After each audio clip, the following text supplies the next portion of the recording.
We're here at the Bradford Playhouse today at the British Science Festival. We've got Matthew Tosh, who's a presenter, broadcaster, pyrotechnician and ex-science teacher, and he's presenting about fireworks and how there's science and maths behind that to really show the kids how related STEM is to the world of entertainment.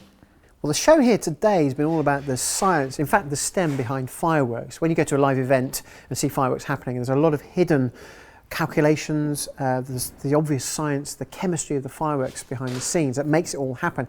And we've literally lifted the lid on a professional firework display and shown the young people how it all happens.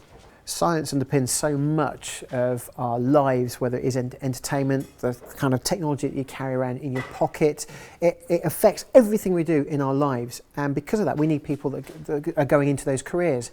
And just having an awareness and appreciation of why, for example, we spend money on scientific research. You know, you look at some of the other problems in the world and people may not understand why we have to fund the research. It's there for a reason. It helps us.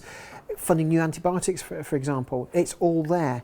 And I'm just showing a slightly different take on that. It's how we use it in the entertainment industry. And so there's an immediate hook there. You can see, you know, people go to events, we like being entertained. How does science underpin that? The common misconception people have with fireworks is it's all about the noise. And yes, of course, we do create noise with fireworks, but it's much more subtle than that. What we're doing is creating a piece of artwork. And there's twofold there, because first of all, in a firework display, if it was all out noise all the way through, it'd be really boring. Okay, so it's about how we use the different parts of the sky and the colours, and we create that emotion and the psychology behind that. But I also, I get quite irritated when we're talking about science and people say, let's make science exciting, we'll have some bangs, because no! Some of the most exciting science is on a microscopic level or subatomic level that you can't see. There's no bangs there. But it's fundamental science, you know, that affects the way that materials behave. So it's not about bangs. Please don't just keep saying it's all about the bangs. Well, sponsorship from an organisation like Siemens is absolutely crucial. It makes it more accessible to people. Sometimes, you know, coming to a festival or funding a show like this for a school, particularly if they're, you know, struggling in times of austerity, can become a barrier. And becomes prohibitive for them. So, you know, the funding here really does open the doors, and we see a whole diverse bunch of people coming in to see it. And not just from Bradford, of course, we've got schools from Manchester here as well, so that's really great to see.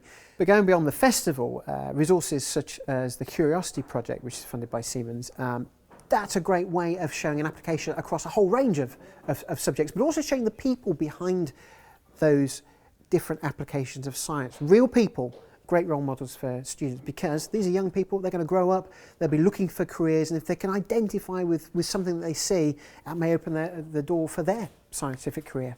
Above all, if a child leaves this festival, not just my show, but the festival, with a broader appreciation, understanding of how important science is and just how much it touches their lives, and maybe that plants a little seed that says, I could perhaps go into a science-related career.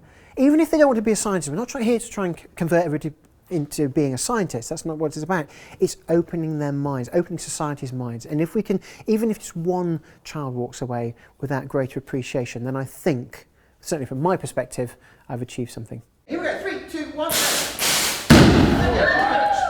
And I hope you guys enjoyed that. I certainly did. And if you guys want any more information, please go to the website on the screen.